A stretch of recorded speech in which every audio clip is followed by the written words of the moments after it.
Hi, welcome to hash tag you. నేను మీ మనోజ్. అయితే మరి కాసేపట్లో మరి కొద్ది గంటల్లో మైకులు మోగబోనున్నాయి, ప్రచారం బంద్ ఉంది. సో ఇంకా ఏపీ ప్రజలందరూ ఇంకా నెక్స్ట్ ఎవరికి ఓటేద్దామని చెప్పి ఒక ఇదిలో ఉన్నారు. సో ఇలాంటి నేపథ్యంలో చాలా సర్వేలు వచ్చాయి, చాలా రిపోర్ట్లు వచ్చాయి. వాళ్ళు గెలుస్తారని వీళ్ళు గెలుస్తారని వాళ్ళు. సో ఇలాంటి నేపథ్యంలో అసలు ప్రజలు ఎవరి వైపు ఉన్నారు, వాళ్ళ మూడ్ ఎలా ఉంది? సో ఈ విషయాలు మనతో మాట్లాడడానికి పొలిటికల్ లిస్ట్ మాధవి చౌదరి గారు మనతో ఉన్నారు. ఆవిడతో మాట్లాడుకుంటాం. నమస్కారం మేడం. నమస్తే మేడం. మూడ్ ఆఫ్ ఏపీ అంటే ఇప్పటిదాకా సర్వేలు చాలా వచ్చాయి, వాళ్ళు గెలుస్తారని కొంతమంది చెప్పారు, లేకపోతే కానీ మాక్సిమం సర్వేలు మాత్రం కూటమికే, అలయన్స్ కి సపోర్ట్. 119 సీట్స్ పక్కా వస్తాయని, 18 సీట్స్ లో టఫ్ ఫైట్ అని చెప్పి.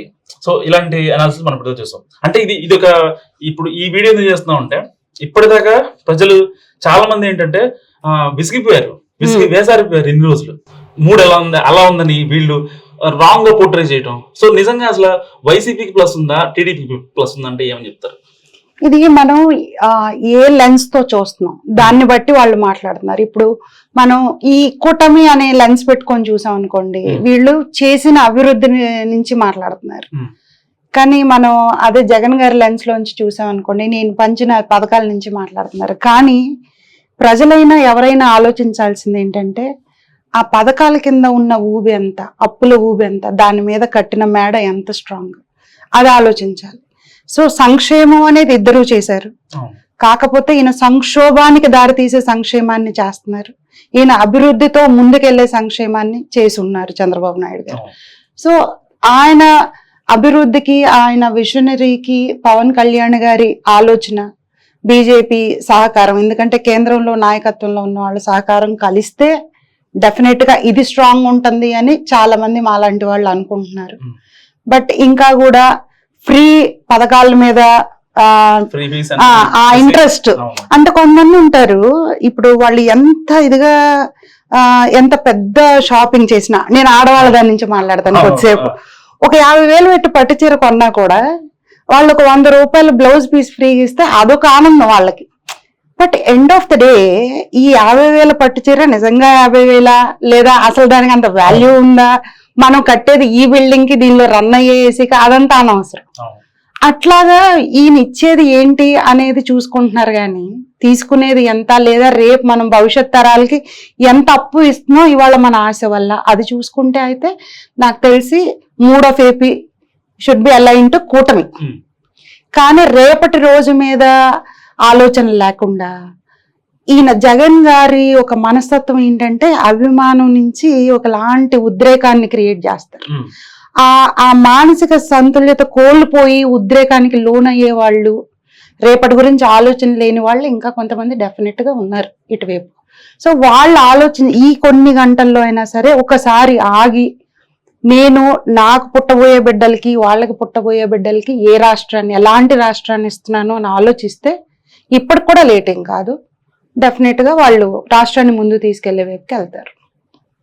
అది అంటే ఇక్కడ అడ్వాంటేజ్ ఎవరికి ఎక్కువ ఉందంటే, ఎందుకంటే పార్టీ మేనిఫెస్టోలు ఇచ్చిన తర్వాత చాలా ఒక వైసీపీ మేనిఫెస్టో పై ఒక రకమైన గిల్టీ ఫీలింగ్ వచ్చేసింది. అంటే లాస్ట్ టైం 19 లో ఇచ్చిన నవరత్నాలు యాస్టీస్ కాపీ పేస్ట్, దానికి యాడింగ్ ఏం లేదు, చిన్న చిత్తగా యాడింగ్ ఉన్నా సరే ఇట్లా ల్యాండ్ టైటిలింగ్ యాక్ట్ కానీ. సో ఇలాంటి నేపథ్యంలో ప్రజలు నిజంగా కూటమి వైపు ఉన్నారంటారా? ఎందుకంటే ఫస్ట్ మనం కూటమి మేనిఫెస్టో చూద్దాం, ఎందుకంటే వాళ్ళు ఫస్ట్ రిలీజ్ చేశారు. వాళ్ళకి ఎంత కాన్ఫిడెన్స్ ఉంటే మేము ఇది చెయ్యగలము. ఇప్పుడు ఎవరు ఏ పార్టీ మేనిఫెస్టో రిలీజ్ చేసినా వాళ్ళ కాన్ఫిడెన్స్, నేను ఈ 5 సంవత్సరాల్లో ఎంత చేయగలను, నాకున్న నిధులు ఎంత, నేను సమకూర్చుకోగలిగిన నిధులు ఎంత, నేను ఎంత చేయగలను, నేను జనరేట్ చేయగలిగిన నిధులు కూడా, అది దాన్ని బట్టి వీళ్ళు కాన్ఫిడెంట్ గా ఒక మేనిఫెస్టో ఫస్ట్ రిలీజ్ చేశారు. వైఎస్ఆర్సీపీ చాలా లేట్ గా రిలీజ్ చేసింది మేనిఫెస్టో చెప్పాలంటే. కానీ అంత లేట్ గా రిలీజ్ చేసినప్పుడు కూడా కాంపిటేటివ్ గా రిలీజ్ చేయలేకపోయారు. అంటే కూటమి మేనిఫెస్టో ముందు వైఎస్ఆర్సీపీ మేనిఫెస్టో చాలా డల్ అయిపోయింది. టు అన్ ఎక్స్టెంట్ ఈవెన్ ఫ్రీవీస్ కోసం చూసే వాళ్ళకి కూడా ఇటువైపే ఎక్కువ అడ్వాంటేజ్ ఉంది, అటువైపు తక్కువ ఉంది. ఇప్పుడు మనం పెన్షనే తీసుకుందాం, ఆయన ఏమంటున్నారు, నేను ఏప్రిల్ నుంచే 4,000 ఇస్తానంటున్నారు. ఎవరు? చంద్రబాబు నాయుడు గారు. జగన్ గారు ఏమంటున్నారు, నేను దిగిపోయే రోజుకి 3.5కి తీసుకొస్తా అంటున్నారు. సో మీకు ఒక 500 పెంచడానికి 5 సంవత్సరాలు పడుతుంటే విడతల వారీగా, ఈయన డైరెక్ట్ గా నాకు మీరు ఏ విడతలు ఇవ్వక్కర్లా, ఏ టైం ఇవ్వక్కర్లేదు, నేను ఈ నెల నుంచే ఈ రోజు నుంచే నేను ఇస్తాను అని నేను చెప్పగలిగారు చంద్రబాబు నాయుడు గారు. ఎందుకు? కానీ ఇక్కడ ఒక ప్రశ్న మేడం ఏంటంటే, టీడీపీ మేనిఫెస్టో ఏదైతే ఉందో దాన్ని అమలు చేయాలంటే రాష్ట్రాన్ని అమ్మేయాల్సిందే అనేది టీడీపీ మేనిఫెస్టో ఇచ్చినప్పటి నుంచి వైసీపీ మేనిఫెస్టో ప్రజలు బలంగా వెళ్ళలేదు కాబట్టి వీళ్ళు అపోజ్ చేయడానికి ఏమీ లేక వీళ్ళు చేసే ప్రధాన ఆరోపణ. నిజంగా టీడీపీ మేనిఫెస్టోని అమలు చేయాలంటే రాష్ట్రాన్ని నిజంగా అమ్మేయాలా? ఎవరికి చేతనైనట్టు వాళ్ళు ఆలోచిస్తారు. వాళ్ళకి చేత కాదు కాబట్టి వాళ్ళు ఆలోచించారు అలాగా. ఎందుకంటే ప్రాక్టికల్ గా ఇది పాసిబుల్లా కాదా అనేది. ఇప్పుడు మేము మా జాబ్స్ లో కూడా ఒక రిస్క్ చేసేటప్పుడు మేము క్యాలిక్యులేటెడ్ గా రిస్క్ చేసే వాళ్ళం ఉంటాం. ఓకే, మనకి ఈ రీజన్స్ పెడితే ఇది డెఫినెట్ గా ఈ ప్రాజెక్ట్ సక్సెస్ అవుతుంది అని మేము రిస్క్ తీసుకొని ముందుకెళ్ళి చేస్తాం. కొంతమంది ఏంటంటే ఫియర్ ఆఫ్ ఫెయిల్యూర్, నా వల్ల కాదు, ఎందుకంటే వాళ్ళకి పాస్ట్ లో ఫెయిల్యూర్స్ ఉన్నాయి, వాళ్ళు టచ్ చేయకపోగా ఎందుకు ఈమె వెళ్ళి ఆ ప్రాజెక్ట్ తీసుకుంటుంది, అది ఆల్రెడీ ఆఫ్ ట్రాక్ అయిపోయింది, అది ఆల్రెడీ బడ్జెట్ లాస్ లో ఉంది, కాబట్టి ఈమె వెళ్ళి కూడా ప్రాజెక్ట్ ని ఇంకా ఫెయిల్ చేస్తుంది అంటారు అనేది ఉంటుంది. అలాగే వీళ్ళు కూడా వాళ్ళు ఫెయిల్ అయ్యారు. ఈ 5 years లో ఎంత బటన్ నొక్కి ఎన్ని ఇచ్చినా కూడా వాళ్ళకి తెలుసు ఎన్ని రకాలుగా రాష్ట్రాన్ని తాకట్టు పెట్టారు, రాష్ట్రంలో ప్రతి మనిషిని తాకట్టు పెట్టారు, ప్రతి వనరుని తాకట్టు పెట్టారు. కంటికి కనిపించేది కనిపించింది, భూత భవిష్యత్ వర్తమానాలను తాకట్టు పెట్టారు. కాబట్టి వాళ్ళకి తెలుసు ఇక మిగిలింది అమ్మడం తప్ప తాకట్లకి ఏం మిగలలేదని. కానీ ఈయనేమంటున్నారు, నేను తాకట్టు విడిపించి ముందుకు తీసుకెళ్తా అంటున్నారు. ఎందుకంటే ఆయనకు ట్రాక్ రికార్డ్ ఆయనకుంది, ఆయనకో కాన్ఫిడెన్స్ ఉంది. ఇప్పుడు నాకు కొత్త ప్రాజెక్టు ఆల్రెడీ ఆఫ్ ట్రాక్ వెళ్ళింది ఇచ్చినప్పుడు నేను ఏ కాన్ఫిడెన్స్ తో తీసుకుంటాను? ఫస్ట్ టైం మేబీ రిస్క్ చేస్తాను, బట్ ఒకసారి నేను సక్సెస్ చేయగలిగాను నాకు తెలిసినప్పుడు రెండోసారి నేను గ్యారంటీగా కాన్ఫిడెంట్ గా ముందుకెళ్తాను. ఏం పర్వాలేదు, ఛాలెంజెస్ ఉన్నాయా నేను చూసుకుంటాను, ఇవ్వండి. ఎందుకంటే పాత ఎక్స్పీరియన్స్ నాకు ఉంది. అలాగే చంద్రబాబు నాయుడుకి ఎప్పుడు కూడా సంక్షోభం నుంచి సంక్షేమానికి తీసుకొచ్చే ట్రాక్ రికార్డ్ ఆయనకు ఉంది కాబట్టి, ఆయనకు ఎక్స్పీరియన్స్ ఉంది కాబట్టి ఆయనకు కాన్ఫిడెన్స్ ఉంది. వీళ్ళ ట్రాక్ రికార్డ్ ఏంటి? సంక్షేమంలో ఉన్నదాన్ని సంక్షోభాన్ని తీసుకెళ్తారు కాబట్టి వాళ్ళు ఇంకా సంక్షోభానికి వెళ్తుంది, రాష్ట్రాన్ని అమ్మేస్తారు అనే దగ్గర ఉన్నారు. సో ఇప్పుడు ఓవరాల్ గా మరికొద్ది గంటల్లో ప్రచారానికి తెరపడినది. సో ఇలాంటి టైంలో కరెక్ట్ గా మహా అయితే 1.5 day టైం ఉంది. ఓటర్లు మభ్య పెట్టాలన్నా వాళ్ళకి ఇది మెయిన్ సెగ్మెంట్స్ లైక్ పిఠాపురం కానివ్వండి, మంగళగిరి కానివ్వండి, కుప్పం కానివ్వండి, సో కొన్ని వాళ్ళు ప్రతిష్టాత్మకంగా తీసుకున్న సెగ్మెంట్స్ ఏవైతే ఉన్నాయో అక్కడ ఓటర్లు ప్రలోభాలు పెట్టడానికి ఇప్పుడు 5,000 నుంచి 10,000 కూడా పంపిస్తున్నారు. సో దీన్ని ఎలా చూస్తారు మీరు? 10-15 కూడా ఇవ్వగలరు. ఎందుకంటే ఇప్పుడు ఒక దొరతనంలో సంపాదించిన వాళ్ళకి ఒక లిమిటెడ్ సోర్సెస్ ఉంటాయి, దొంగదారులు సంపాదించిన వాళ్ళకి మన కంటికి కనిపించినంత డీప్ పాకెట్స్ ఉంటాయి. సో వాళ్ళు ఎంతైనా వెళ్ళగలుగుతారు, అది కెపాసిటీ వైజ్. ఇంటెన్షన్ వైజ్ చూస్తే కూడా వెళ్తారు. ఎందుకంటే ఒకటి వాళ్ళ సర్వైవల్ ఇష్యూ ఇది, రెండోది ఈయనకున్న ఈగో ఇష్యూ. మనం చాలా విషయాల్లో చూస్తే జగన్ గారికి కొంచెం ఈగో ఎక్కువ ప్లే చేస్తా ఉంటది పాలిటిక్స్ లో. అండ్ ఆయన తన కింద రీసెంట్ గా బందర్లో మాట్లాడినప్పుడు ప్రజల ముందు చూపించరు, ఈగో అంతా నాయకుల దగ్గరే. మీరు వాళ్ళ నాయకుల్ని కొట్టినా తన్నినా, అసలు అపాయింట్మెంట్లు ఇవ్వకపోయినా ఎంపీలకి ఎమ్మెల్యేకి ఈగోలంతా అక్కడే. అండ్ ప్రజలకు కూడా చూపిస్తారు కానీ వాళ్ళకి తెలియదు, ఎందుకంటే వాళ్ళు రోజు చూడరు కాబట్టి. ఆ ఈగో చూపించకపోతే అసలు వాళ్ళ మొహం చూడకుండా ఎందుకు ఉంటారు, ఆ పరదాలు కప్పుకొని ఎందుకు వెళ్తారు, హెలికాప్టర్లు ఎందుకు వెళ్తారు, లెక్క లేదు కాబట్టి. కానీ అవసరమైనప్పుడు 5 సంవత్సరాలకు ఒకసారి వచ్చి వాళ్ళ ముందు మీ బిడ్డని అని ఏడ్చుకుంటా మాట్లాడతారు. అది ఒక డాక్టర్ గారు చెప్పారు, విజయవాడ డాక్టర్ గారు అనుకుంటా, నార్సిస్ట్ అనే ఒక వ్యక్తిత్వం జగన్ గారిలో ఎలా ఉంది అనేది. దాన్ని మీరు చూసారో లేదో, ఆయన ప్రతి పాయింట్ ఈయన 5 సంవత్సరాలుగా ఎగ్జిబిట్ చేసిన ప్రతి మేనరిజంని, చేసిన ప్రతి పనిని ఒక నార్సిస్ట్ అనే మెంటాలిటీకి ఎలా రిలేట్ చేయొచ్చో చెప్పి క్లియర్ గా చెప్పారు ఈయన. అదనమాట అది ముందు నుంచి కూడా మాలాంటి వాళ్ళం తనకి కొంచెం మిగతా వాళ్ళకంటే వేరేగా ఆలోచిస్తున్నారు, ఎక్స్ట్రీమ్ గా ఆలోచిస్తున్నారు, ఏం చేసినా కొంచెం ఎక్స్ట్రీమ్ గా ఉంది అనేది కనిపిస్తుంది. ఇప్పుడు డాక్టర్సే వచ్చి చెప్తున్నారు ఈయనది అని. అండ్ ప్రాబ్లం ఏంటంటే ఈయన ఒక్కడే ఆ ఇష్యూలో ఉంటే పర్వాలేదు, తన్ని నమ్మే ప్రతి మనిషిని వాళ్ళ మంచి చెడును కూడా చూడకుండా మ్యానిపులేట్ చేస్తారు, రెచ్చగొడతారు అని. ఆ రెచ్చగొట్టినప్పుడే మనిషి లక్షణం పోయి పశువు లక్షణం వస్తుంది. అందుకే ఆ పేటీఎం బ్యాచ్ ని అలా తిడుతున్నారు అందరు. బికాజ్ వాళ్ళు ఇక ఇది వాడరు, ఓన్లీ ఇది వాడుతున్నారు. ఇక్కడ జగన్ ని నింపేసుకొని ఉన్నారు, లేదా జేబుల్లో జగన్ నిండిపోతున్నారు. ఇక ఇది వాడలేదు, కళ్ళు చెవులే, ఏం చెప్తున్నారు అది చేతుల్లో వెళ్ళిపోవాలి ఆ సోషల్ మీడియాలో. ఆ కళ్ళు కూడా ఆయన ఏం చూపిస్తే అదే చూస్తాయి, నిజాలు చూడవు. సో ఇది ఈయన పరిస్థితి. ఇలాంటి వాళ్ళు మరి ఒక రాష్ట్రాన్ని ఏం చేయగలరో 5 సంవత్సరాల్లో చూసాం. మళ్ళీ ఇస్తే ఏం చేయగలుగుతారో కూడా చాలా అసలు ఊహించటానికి కూడా చాలా కష్టమైన విషయం. మేడం మొన్న పోస్టల్ బ్యాలెట్ తీసుకోండి, దాదాపు 3,80,000 ఓట్స్ పోలయ్యాయి.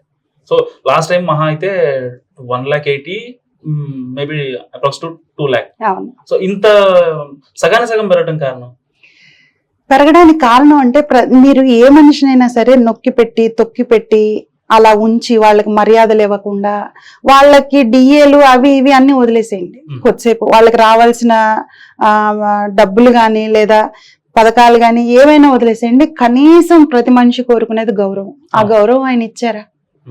వాళ్ళని తీసుకెళ్లి మనం కొద్దిసేపు టీచర్స్ గురించి చూద్దాం. మరుగుదొడ్లు కడిగిచ్చారా?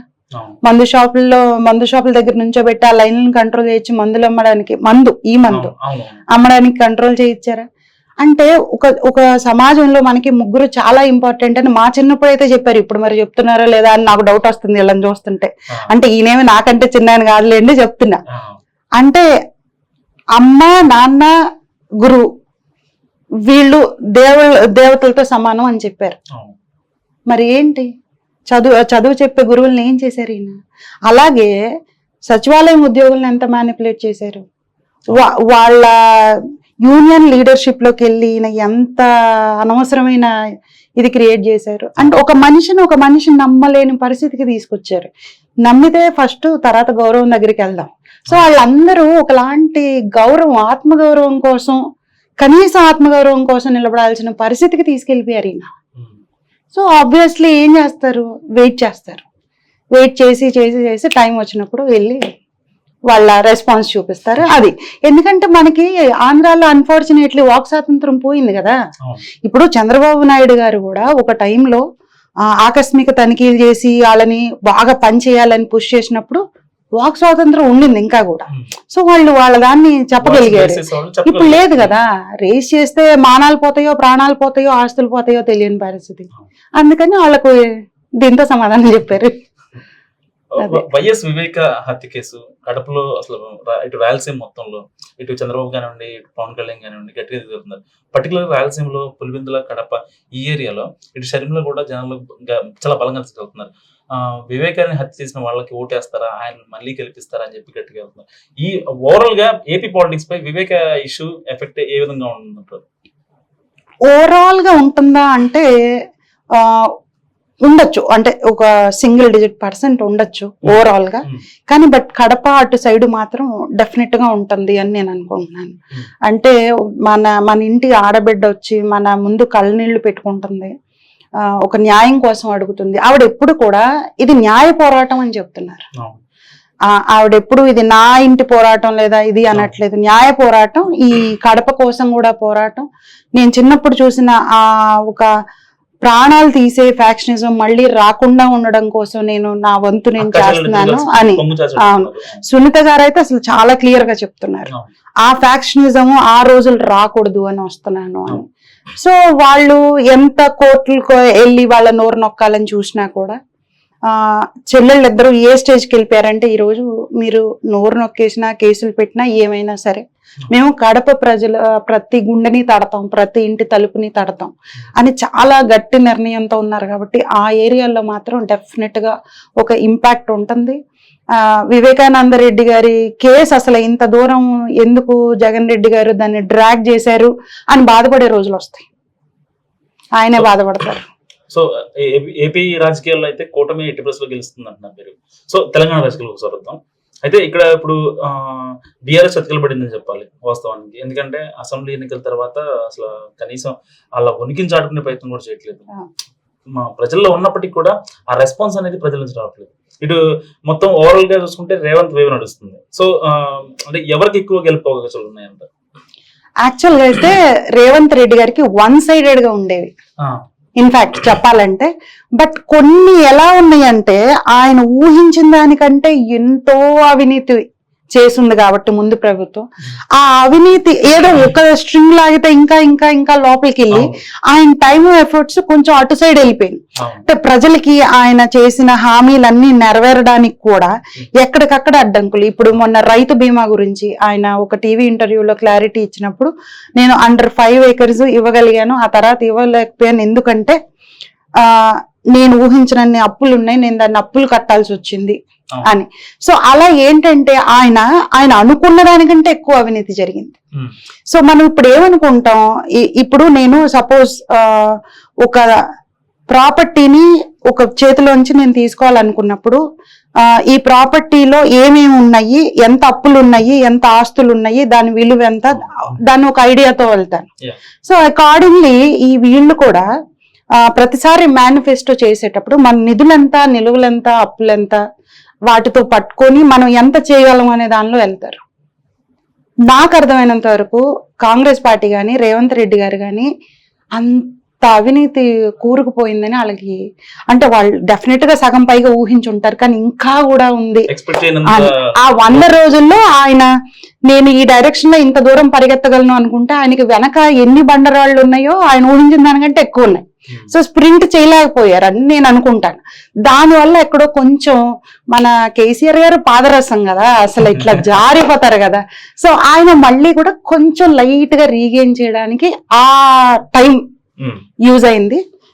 కానీ బీఆర్ఎస్ యాజ్ ఎ పార్టీ ఒక టైంలో ఇక అయిపోయింది, ఇక ఈ పార్టీ మళ్ళీ బతకలేదు అన్నంత వరకు కూడా వెళ్ళిపోయింది. ఎందుకంటే అంత నేను ఇప్పుడు కాదు, పోయినసారి బీఆర్ఎస్ ఎలక్షన్స్ కి వెళ్తున్నప్పుడు కూడా లైక్ 2014, 2018 టైంలో కూడా నేను ఎప్పుడు అనేదాన్ని, ఈ పార్టీ ఒకసారి దిగిపోతే తెలంగాణ సమాజం విస్తుపోద్ది, అసలు నుంచున్న ప్లేస్ తప్ప అంతా ఆక్రమించుకున్నారు అని తెలిసిన రోజు వాళ్ళ గుండె పగిలిపోద్ది.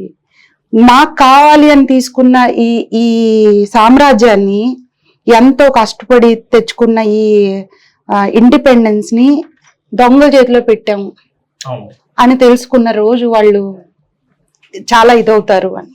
ఎగ్జాక్ట్లీ అది. సో దానివల్ల డెఫినెట్లీ కొన్ని వర్గాలు ఇంకా లైట్ గా ఉన్న పాజిటివ్ నుంచి కొంచెం న్యూట్రల్ దగ్గరికి వచ్చి ఆగి చూద్దామా అన్నట్టుగా చాలా తక్కువ పర్సెంటేజ్, బట్ అదే జరిగింది. కానీ రేవంత్ అంటే ఆయన చార్జ్ తీసుకొని 100 రోజులు అవుతుంది, December 7న చార్జ్ తీసుకున్న తర్వాత. సో ఈ గ్యాప్ లో ఎట్లా చూపుతున్నారంటే బీఆర్ఎస్ నాయకులు, లేదు ఇది కేవలం ప్రతీకార చర్య, ఒక 1 month ఏమో కాళేశ్వరం పైన ఉంటారు, ఇంకో 1 month ఏమో మేడిగడ్డ అంటారు, ఇంకో 1 month ఏమో ఫోన్ ట్యాపింగ్ అంటారు, అసలు మేము ఏం చేయలేదని చెప్పి ఇటు కేసీఆర్ కానీ అటు కేటీఆర్ కానీ చాలా ఇంటర్వ్యూలు చెప్పారు. సో అంటే దీన్ని రేవంత్ చేసేది నిజంగా ప్రతీకార చర్య అనుకోవచ్చా? ఎవరైనా దొంగతనం చేసామని ఒప్పుకుంటారండి. ఫస్ట్ థింగ్ అదైతే ఒప్పుకోరు. బట్ రెండోది నేను చెప్పాను కదా, అనుకున్న టైం కంటే ఎక్కువ ఒక దానిలో ఇప్పుడు ఫోన్ ట్యాపింగ్ అనేది, అసలు ఫోన్ ట్యాపింగ్ అనేది ఎలా మొదలైంది, వాళ్ళేమి ఫోన్ ట్యాపింగ్ అనే పాయింట్ మీదే స్టార్ట్ చేయలే. పాత ఆఫీసర్స్ నుంచి కొత్త ఆఫీసర్స్ హ్యాండ్ ఓవర్ తీసుకోవాలి. ఆ తీసుకోవాల్సిన టైంలో కొన్ని అసెట్స్ మిస్సింగ్. ఇవి ఎందుకు మిస్సింగ్ అని వెళ్ళినప్పుడు that led to phone tapping. కానీ వీళ్ళు అసలు ఆ విషయం వదిలేసి బీఆర్ఎస్ వాళ్ళు కన్వీనియంట్ గా ఫోన్ ట్యాపింగ్ మా మీదే మమ్మల్ని ఏం చేసే, కానీ అసలు ఎందుకు వచ్చింది ఇది ఎక్కడి నుంచి వచ్చింది అనేది ఇంకా కాంగ్రెస్ అంటే ఎట్లయినా సరే మీరు ఎప్పుడైనా చూడండి, అధికారంలో ఉన్న వాళ్ళకి ప్రతిపక్షంలో ఉన్న వాళ్ళకి, అధికారంలో ఉన్న వాళ్ళకి చాలా పనులు ఉంటాయి. సో వాళ్ళు తప్పులు చేసినా దాన్ని మళ్ళీ ఎక్స్ప్లెయిన్ చేయడానికి కానీ, లేదా రైట్ చేసినా ఎక్స్ప్లెయిన్ చేయడానికి కానీ ప్రతిపక్షానికి ఉన్నంత టైం ఉండదు. సో వీళ్ళకి బీఆర్ఎస్ వాళ్ళకి అంత టైం అదొకటే, వాళ్ళని వాళ్ళు కాపాడుకోవాలి, వాళ్ళ ఉనికిని వాళ్ళు నిలబెట్టుకోవాలి. కాంగ్రెస్ వాళ్ళు అంత బాగా ఎక్స్ప్లెయిన్ చేయగలిగారా అంటే కొంచెం కొంచెం ప్రజల ఊహకి వదిలేసిన పరిస్థితి కనిపిస్తుంది. ఎందుకంటే వాళ్ళకి 1,00,000 తలనొప్పులు వచ్చినాయి అనుకున్న దానికంటే. సో నేను అనుకోవడం ఈయన మన రేవంత్ రెడ్డి గారు ఒక అదే పనిగా వాళ్ళని అటాక్ చేస్తున్నారా అంటే, వాళ్ళకి సమాధానం చెప్పే విషయంలో వాళ్ళ భాషలో చెప్తున్నారు కానీ ప్రజలకి చేసే మంచి, ప్రజలకి చేసిన ఒక ప్రామిస్ నిలబెట్టుకునే దానిలో ఆయన పని ఆయన చేస్తున్నారు. అది కానీ ఇంత చేస్తున్నా సరే వీళ్ళు అనే మాటలు ఎట్లా ఉంటాయి అంటే, నిజంగా ఒక రకంగా చెప్పాలంటే ప్రతిపక్షంలో ఉన్నప్పుడు రేవంత్ ని ఎంత ఇబ్బంది పెట్టారో ఎవరికి తెలియదు కాదు. ఎందుకంటే సొంత కూతురు నైమిషారెడ్డి వివాహానికి కూడా హాజరైన అవ్వనివ్వకుండా అంత చేశారు. జస్ట్ ఒక ఫోన్ ట్యాపింగ్ అనేది చిన్నది లాగేసరికి అది కూడా ఈయన ఇన్వాల్వ్మెంట్ లేకుండా గవర్నమెంట్ ఆఫీసర్స్ వచ్చి చేసినందుకు వీళ్ళు ఇంత రాద్ధాంతం చేయాల్సిన అవసరం ఉందంటారు అసలు. వాళ్ళ స్కిన్ వాళ్ళు కాపాడుకోవాలి కదా. ఇప్పుడు రేవంత్ రెడ్డి ఏదన్నా చర్య తీసుకునే ముందే ఇదిగో ఈయన నన్ను అటాక్ చేస్తున్నారు అంటే రేవంత్ రెడ్డి గారిని ఒక విధంగా సెల్ఫ్ డిఫెన్స్ లోకి నెడ్డాం. అరే ఇప్పుడు నేను ఏ యాక్షన్ తీసుకున్నా అదే నిజం అవుతుందా టెక్నిక్. ఓకే, ఆ మ్యానిపులేషన్, ఆ మెంటల్ మ్యానిపులేషన్ మీద కేసీఆర్ గారు ఆయన ఎప్పుడైనా అంతే. ఆయన ఒక మాటల మాంత్రికుడు చెప్పాలంటే. సో ఎలా చేస్తే అవతలాడి కాళ్ళు చేతులు కట్టేస్తాను, యువతలాడి మైండ్ కట్టేస్తాను. మైండ్ కట్టేసేది ప్రజలది, కాళ్ళు చేతులు కట్టేసేది ఎదురు నాయకులది, ఎప్పుడైనా అదే. ఈ సర్వేలన్నీ ఏపీలో కూటమి సపోర్ట్ చేస్తే, మొన్న రీసెంట్ గా కేటీఆర్ గానీ కేసీఆర్ గానీ ఒక ఇంటర్వ్యూలో కూర్చొని మాక్సిమం ఆ పార్టీ గెలుస్తుంది, జగన్ పార్టీ గెలుస్తుంది చెప్పారు. అంటే దీన్ని పొలిటికల్ గా చూడొచ్చా, ఫ్రెండ్లీ నేచర్ గా చూడొచ్చా అంటారు? అసలు నేనైతే సర్ప్రైజ్ అవ్వలేదు, ఎందుకంటే వీళ్ళు గ్లవ్ ఇన్ ద హ్యాండ్ లాంటి వాళ్ళు. సో వీళ్ళకున్న అన్నదమ్ముల అనుబంధము, మరి అబ్బాయి బాబాయ్ అనుబంధం. ఇప్పుడు ఈయన జగన్ గారును కేసీఆర్ గారు అన్న తమ్ముడు అయితే, మరి బాబాయ్ అబ్బాయి అనుబంధం కేటీఆర్ గారును జగన్. ఆయన ఎంత యువ నాయకుడు అని చెప్పుకున్నా.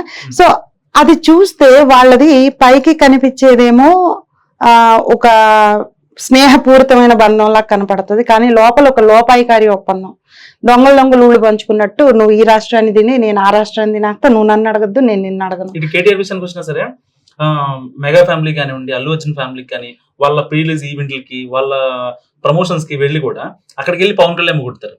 చా వా జోష్, పవన్ కళ్యాణ్ పేరు చెప్పుకన్నా అంటారు. కానీ ఇక్కడ పొలిటికల్ గా వచ్చేసరికి మాత్రం వాళ్ళకి మాత్రం అసలు సపోర్ట్ ఇవ్వరు. అంతే కదా. సో ఒకటేంటంటే, నేను ఈ ఈవెంట్స్ జరుగుతున్నాయి చూస్తుంటే, ఇప్పుడు ఈ మధ్య కాలంలో ఒకటి నేను మీకు చిన్న ఇన్సిడెంట్ చెప్తాను. రేవంత్ రెడ్డి గారు సీఎం అవక ముందే ఒక ఫ్యామిలీ ఈవెంట్ లో మా ఫ్రెండ్ అండ్ తన సిస్టర్ కలిసినప్పుడు, మీరు గనక ఒకవేళ గెలిచి సీఎం అయితే మీరు ఏం చేద్దాం అనుకుంటున్నారు, గ్యారంటీగా ఇది చెయ్యాలి అని మనసులో ఉన్నది ఏంటి అని అడిగితే మద్యం అన్నారు. అదేంటి అంటే, నాకు కల్చర్ గురించి దిగులుగా ఉంది, అసలు అన్ని పబ్లు ఏంటి, అన్ని వైన్ షాప్స్ ఏంటి, ఇంతకు ముందు ఉందా, ఈ బీఆర్ఎస్ టీఆర్ఎస్ అధికారంలోకి రాకముందు ఈ కల్చర్ ఉందా, ఈ రోజు శుక్రవారం రాత్రి చూడాలన్నా, శనివారం రాత్రి చూడాలన్నా, ఆదివారం రాత్రి చూడాలన్నా నాకు మనసుకు బాధ అవుతుంది అని. అంటే ఎగ్జాక్ట్లీ ఇవే వర్డ్స్ కాకపోయినా ఆయన చెప్పింది అది, నేను దీన్ని కంట్రోల్ చేయాలి అని. దానికి తగ్గట్టుగా ఆయన యాక్షన్స్ తీసుకున్నప్పుడు ఈయన లింక్ బయటపడింది చెప్తా. అంటే నేను అనలైజ్ చేసిన దానిలో, ఆఫ్టర్ 9 అనే పబ్ మీద రైడ్ చేసి 139 పీపుల్ ని వాళ్ళు అరెస్ట్ చేశారు. ఓనర్స్ పరారీలో ఉన్నారు. ఓనర్స్ ఎవరు? గులాబీ పార్టీకి ఫ్రెండ్స్ అంట. ఓకే, సో ఈ 139 లో ఎందుకు ఒక పబ్ మీద దాడి చేస్తే అరెస్ట్ చేయాల్సి వచ్చిందంటే, స్క్రీన్ మీద IPL స్క్రీన్ ముందు పోల్ డాన్స్ లాంటివి జరుగుతున్నాయి. సో ఓకే, దానిలో 139 లో 32 లేడీస్, దానిలో 11 నాన్ ఇండియన్స్. అంటే వాళ్ళని ఎక్కడి నుంచో తీసుకొచ్చారు. సో వీళ్ళక పోలీసులు పట్టుకెళ్ళి వాళ్ళని ఆ రిహాబ్ సెంటర్స్ లాంటి దానిలోకి దేనిలోకి పట్టుకెళ్ళి వాళ్ళని కొంచెం ఇది చేశారు. అండ్ అక్కడ డ్రగ్స్ కూడా జరుగుతున్నాయి. అలాగే రాడిసన్ హోటల్లో జరుగుతున్నాయి అన్నారు. అలాగే ఒక సాఫ్ట్వేర్ ఎంప్లాయీ జూబ్లీ హిల్స్ లో తన బర్త్డే పార్టీలో దొరికింది. డ్రగ్స్ ఇప్పుడు మొత్తం కంట్రీలో చూస్తే ఎక్కడి నుంచి ఎక్కువ సప్లై అవుతున్నాయి? సో ఇప్పుడు జగన్ గారి బిజినెస్ ఎక్కడ ఉంది? మరి ఇక్కడ కూడా ఉంది కదా. అవునా? జస్ట్ వన్ ఎగ్జాంపుల్, ఇలాంటివి ఎన్ని ఉంటాయి. అవునా? సో ఇలాగా మేము అనలైజ్ చేస్తా ఉన్నప్పుడు ఇక్కడ నుంచి అక్కడ స్ట్రింగ్స్ కనెక్ట్ అవుతా ఉంటాయి. ఓహో ఓకే, ఇది బిజినెస్. ఇప్పుడు ఎగ్జాక్ట్లీ మాకు మా మేనమామలో ఒక ఆయన Prakasam, Nellore, Chittoor district side liquor syndicate president ఉండేవారు. ఆయన దగ్గరకు వచ్చి ఏం అడిగేవాళ్ళు అంటే, మీరు గనక మా బ్రాండ్ నే మీ దానిలో పెడితే గనక మీకున్న షాప్స్ లో గానీ, లేదా మీకున్న హోటల్స్ లో, రెస్టారెంట్స్ లో గానీ మా బ్రాండ్ ని పెడితే మేము మీకు ఇంత పర్సంటేజ్ ఇస్తాం, బికాజ్ మాకు సేల్స్ కావాలి. అట్లా ఉండేవాళ్ళు. Brand promotion. అది white, I'm not saying black. మాది కూడా వేరే వాళ్ళకి తీసి మాది పెట్టమంటే, అలాగే నా డ్రగ్స్ ని మీ దగ్గర అమ్మితే నేను మీకు ఇంత ఇస్తా అంటే ఏంటి? అంతే కదా. సో ఇది జస్ట్ వన్. ఇలాంటివి ఎన్ని అండ్ ఆల్సో మనం చూడండి, ఆంధ్రాలో పోయిన పెట్టుబడుల్లో ఎక్కడికి వచ్చింది, చాలా వరకు 90% ఎక్కడికి వచ్చింది. సో నేను అక్కడ విధ్వంసం చేస్తా ఉంటాను, నువ్వు ఇక్కడ జనాల ముందు నువ్వు హీరో అవుతా ఉండు, ఇవి వస్తూ ఉంటాయి నీ దగ్గరికి. సో ఇలా చాలా లోపాయికారి ఒప్పందాలు. సో ఆబ్వియస్లీ ఏం చేయాలి మరి, మిగతా వాళ్ళు వస్తేనేమో నాకు ఇబ్బంది, నాయన్ని బయటపడతాయి. ఇప్పుడు చంద్రబాబు నాయుడు గారు వచ్చారనుకోండి, నావన్నీ బయటపడతాయి, నా వైఫల్యం బయటపడుతుంది, ఆయన ఆ రాష్ట్రాన్ని ముందుకు తీసుకెళ్తారు, అది నాకు ఇష్టం లేదు. ఈయన అనుకోండి ఆ రాష్ట్రాన్ని చచ్చిన పాము కింద అట్లా ఉంచుతాడు, నేనేమో ఇక్కడ ఏదో చేసినట్టు చూపించవచ్చు. సో అదృష్టమో ఇంకోటో కలిసి వచ్చి నేను చాలా డెవలప్ చేశానని చూపించవచ్చు. మీరు జస్ట్ ఇమాజిన్ చేయండి, అమరావతి అంతా అయిపోయి చంద్రబాబు నాయుడు గారు రెండోసారి కూడా అధికారంలో ఉంటే ఈ పార్టీకి ఎన్ని ఇన్వెస్ట్మెంట్లు మీరు ఏపీలో చూసేవాళ్ళు, ఎన్ని మీరు తెలంగాణలో చూసేవాళ్ళు. తెలంగాణ ఏదో అయిపోవాలని అన్నాం, ఎందుకంటే నాకు ఇది కర్మభూమి. ఎగ్జాక్ట్లీ, నేను అదే ఇది డెఫినెట్ గా సర్వైవ్ అయ్యేది, తను ఉన్న ఏరియాల్లో గ్రో అవుతా వెళ్ళేది. బట్ కొత్త ఏరియాల్లో మాత్రం ఏపీ గ్రో అయ్యేది. సో అలాంటి ఎన్నో లాభాలు, ఎన్నో లోపాయికారి ఒప్పందాల్లో తండ్రి కొడుకు ఆబ్వియస్లీ. మీ అన్న ఒక చిన్న పాయింట్ ఏంటంటే, ఒకవేళ ఇక్కడ రేవంత్ ఉన్నాడు, కేసీఆర్ వెళ్ళిపోయాడు కాబట్టి అక్కడ జగన్ వెళ్ళిపోవాలని ఒక సీక్వెన్స్, అది కూడా సోషల్ మీడియా బాగా సర్క్యులేట్ అవుతుంది. ఇక్కడ కేసీఆర్ పట్టింది కదా, అక్కడ వైసీపీ పడుతుంది. సో అధికారం మారుస్తున్నారు కాబట్టి సో అనూహ్యంగా ఇచ్చారు. సో లాస్ట్ టైం కూడా టీడీపీ పోతాను అనుకోలేదు, కానీ పోయింది. ఈసారి వస్తుందని పక్కా అంటున్నారు. సో ఎలా ఉంటుంది అనేది సిచ్యువేషన్ తర్వాత పక్కన పెడితే, ఒకవేళ అక్కడ అలయన్స్ కూటమి వచ్చి చంద్రబాబు ముఖ్యమంత్రి అయితే ఇక్కడ రేవంత్ రెడ్డి ఉంటే, ఎందుకంటే ఇక్కడ వీళ్ళిద్దరూ ఉంటారు. ఇప్పుడు 24 ఎలక్షన్స్ తర్వాత వీళ్ళిద్దరూ లైన్ లో ఉంటే 2019లో జగన్ గాని ఇటు కేసీఆర్ గాని ఇద్దరు ఉన్నా గానీ రాష్ట్రానికి సంబంధించిన కొన్ని సమస్యలు, విభజన హామీలు కానివ్వండి, ఆ సమస్యలు కానివ్వండి, వాటి తీర్చుకోవడంలో, ఎందుకంటే అంతా చాలా ఫ్రెండ్లీగా ఉండేవాళ్ళు. ప్రమాణ స్వీకారానికి వెళ్ళేవాళ్ళు, ఇంట్లో ఫంక్షన్స్ కి వెళ్ళేవాళ్ళు, ఇంకా కొన్ని ఆయన కింద పట్టి జ్యోతిష్యం కూడా చెప్పేవాళ్ళు. ఇద్దరు కలిసి చెప్పిన. ఇప్పుడు మళ్ళీ ఫైనల్ గా ప్రచారానికి ముందు టీవీ డిబేట్లకు వచ్చినప్పుడు కూడా జగన్ అంటే అంత ర్యాపో ఉండింది కదా. సో అంత ర్యాపో ఉన్నప్పుడు వీళ్ళు విభజన సమస్యల్ని పరిష్కరించడంలో, అంటే కూర్చొని మాట్లాడుకోవడంలో, ఇప్పుడు ఎందుకంటే ప్రధానికి సెంట్రల్కి వెళ్ళి మోడీ దగ్గరకో లేకపోతే ప్రభుత్వ వాళ్ళ సెంట్రల్ అధికారుల దగ్గరికి వెళ్ళి కూర్చొని ఈ హామీలను అలా పెండింగ్ పెట్టేసి 5 ఏళ్ల నుంచి అలా పెండింగ్ పెట్టి ఉంచడం, వీళ్ళు వస్తే ఏమైనా మారే అవకాశం ఉంటారా? మీరు సమస్య, విభజన సమస్య అన్నారు కదా, సమస్య అనుకుంటే పరిష్కారం చేయాలి, వీళ్ళు సమస్య అనుకోలేదు కదా. నువ్వు అది తినేసే నేనేమనుకోను, బికాజ్ నాకు ఇక్కడ తినడానికి చాలా ఉంది అన్నట్టుగా జగన్ గారు ఉన్నప్పుడు ఏపీకి వెళ్ళాల్సిన ఇవ్వాల్సిన అవసరం ఏముందండి వీళ్ళకి? ఈవెన్ ఇక్కడ కామన్ క్యాపిటల్ అన్నా కూడా ఇక్కడ నుంచి కనీసం ఏదన్నా జరిగిందా? చంద్రబాబు నాయుడు గారి టైంలో కూడా జరగలేదేమో అనే వాళ్ళకి నేను ఒకటే అంటాను, ఆయన కొత్త రాష్ట్రాన్ని బిల్డ్ చేయడంలోనే సరిపోయింది. అసలు ముందు పాపాయి నడక మొదలెట్టి పరిగెత్తడం మొదలెట్టాక ఆలోచించవచ్చు మిగతావి. సో అంతవరకు వస్తేనే, నిలబడే వరకు తీసుకొస్తేనే మీరు మోకాళ్ళు ఎరగొట్టేస్తే మళ్ళీ పాకే పరిస్థితికి పసిపాప వెళ్ళిపోయినట్టు అయిపోయింది. సో దానికోసం అంటే ఈయన వచ్చాక చాలా వదిలేసుకున్నారు, చాలా ఇచ్చేసుకున్నారు. ఉదార స్వభావంతో అసలు ఏపీ కోసం ఏమీ అడగలేదు. ఎందుకు అడుగుతారండి? ఇద్దరు కలిసి వాళ్ళ బిజినెస్ వాళ్ళు చేసుకుంటే ఎందుకు అడుగుతారు? సో వాళ్ళు ఎప్పుడు సమస్య అనుకోవాలా, పరిష్కారం అనుకోవాలా. ఈయన ఏ రోజు ఢిల్లీ వెళ్ళి అడిగారు? ఈయన ఏం అడగలేదు, అడగరు కూడా. సో వాళ్ళకి అప్పుడు అడగనోళ్లే కావాలి. ఇంకా అడగడానికి కూడా ఏం మిగులుతుందిలేండి, 10 years అయ్యిపోతుంది కానీ ఇంకా విభజన హామీలు అవి ఇవి అటైపోతాయి. బట్ అట్లీస్ట్ ఏంటంటే రేవంత్ రెడ్డి గారు, చంద్రబాబు నాయుడు గారు ఒక స్కూల్ ఆఫ్ పాలిటిక్స్ నుంచి వచ్చారు అనుకోవచ్చు. ఎగ్జాక్ట్లీ, వాళ్ళు పాలిటిక్స్ స్టార్ట్ చేసిన ఏజ్ కానీ, స్టేజ్ కానీ, వెళ్ళిన విధానం కానీ చూస్తే డెఫినెట్ గా జనాల్ని మోసం చేసి, మాయ చేసి ఓన్లీ దాని మీదే బతుకుదాము అని ఎంతో కొంత ప్రతి నాయకుడు ఇన్ఫ్లుయెన్స్ చేస్తారు, ఇంపాక్ట్ చేస్తారు. బట్ అది మాత్రమే చేస్తాము అనే దాని మీద, అది కూడా నెగటివ్ వేలో, వీళ్ళు ఉన్నట్టు వాళ్ళు ఉండరు కాబట్టి.